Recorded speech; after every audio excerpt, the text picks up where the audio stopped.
In the intricate web of global finance, a dark underbelly exists where ill-gotten gains are stealthily funneled through a maze of transactions, obfuscating their origins and disguising their true nature. This clandestine process, known as money laundering, is a scourge on the integrity of financial systems worldwide.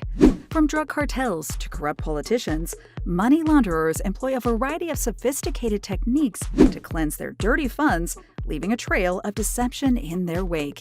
At its core, money laundering is the process of concealing the origins of illegally obtained money, typically through a series of complex transactions. While the specifics may vary, the fundamental steps of money laundering remain consistent. The initial stage involves introducing illicit funds into the legitimate financial system. This may be accomplished through cash deposits, wire transfers, or the purchase of valuable assets such as real estate, luxury goods, or precious metals. Next comes the layering phase, in which the launderer seeks to distance the tainted funds from their criminal, illegal origins.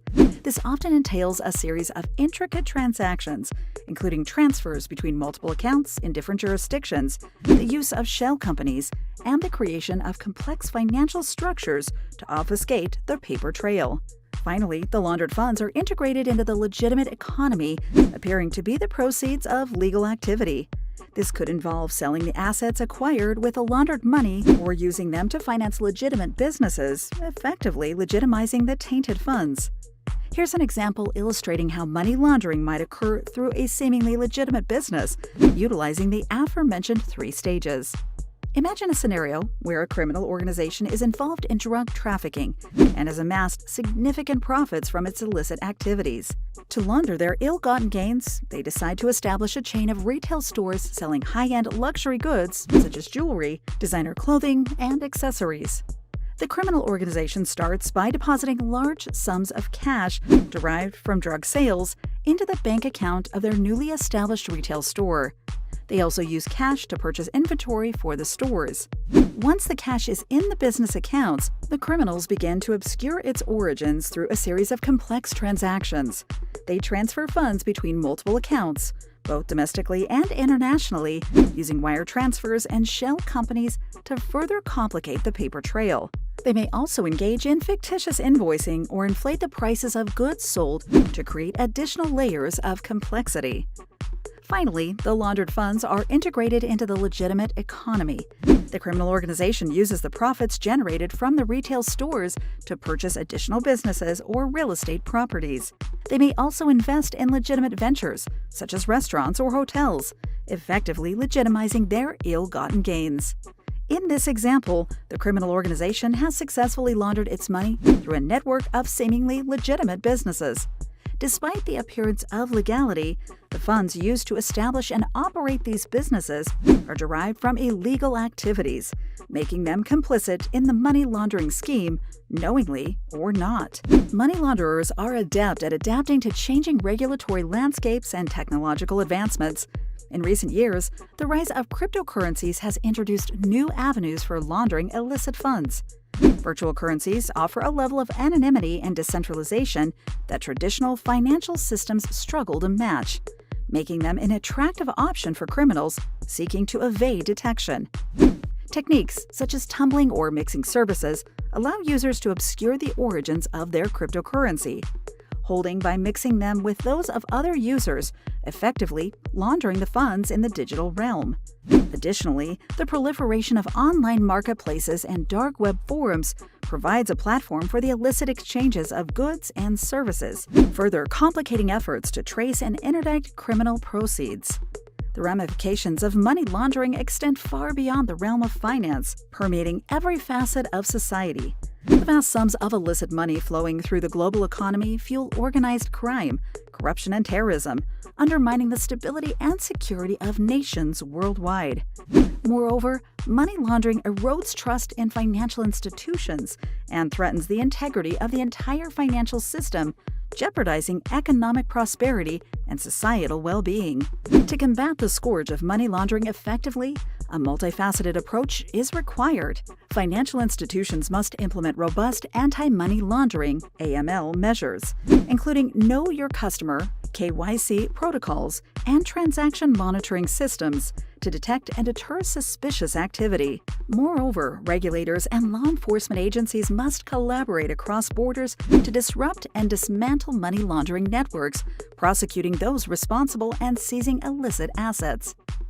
Identifying countries with the biggest problems with money laundering can be challenging due to the secretive nature of the crime and varying levels of transparency and enforcement across different jurisdictions.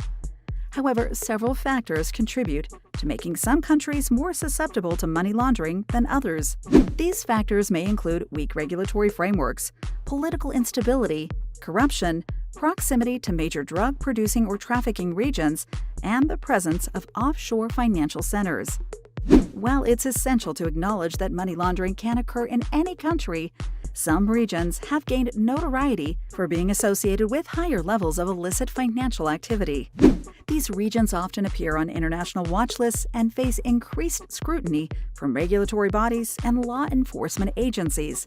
Some of these countries or regions include tax havens and offshore financial centers, jurisdictions offering favorable tax and regulatory environments, making them attractive destinations for individuals and entities seeking to conceal the origins of their wealth.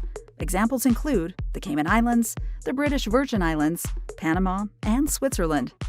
Nations with lax regulatory frameworks or limited enforcement capacity may inadvertently facilitate money laundering activities. These countries may struggle with corruption, political instability, or inadequate resources to combat financial crime effectively. Examples include some African nations, parts of Southeast Asia, and certain Caribbean countries. Countries experiencing conflict, political turmoil, or weak governance structures are particularly vulnerable to money laundering and related illicit activities. In these environments, criminal networks may exploit the chaos to launder money derived from illicit sources. Examples include Afghanistan, Somalia, and parts of the Middle East and Central Asia. While many major financial centers have robust regulatory frameworks and compliance measures in place, they may still attract illicit funds due to the sheer volume of financial transactions conducted within their borders. In some cases, criminals may exploit loopholes or weaknesses in regulatory oversight to launder money through these hubs. Examples include London, New York City, Hong Kong, and Singapore. It's important to note that efforts to combat money laundering are ongoing and often involve collaboration between countries and international organizations. While certain jurisdictions may have reputations for being hubs of illicit finance, authorities worldwide are increasingly working together to identify and disrupt money laundering networks and hold perpetrators accountable. Thank you for spending some time with us. Make sure to like and subscribe so you never miss another video. We also handpick these videos, which we recommend you watch next. You can talk to us on all social medias or ask a question in the comments below. Thank you for being with us, and we'll see you back tomorrow.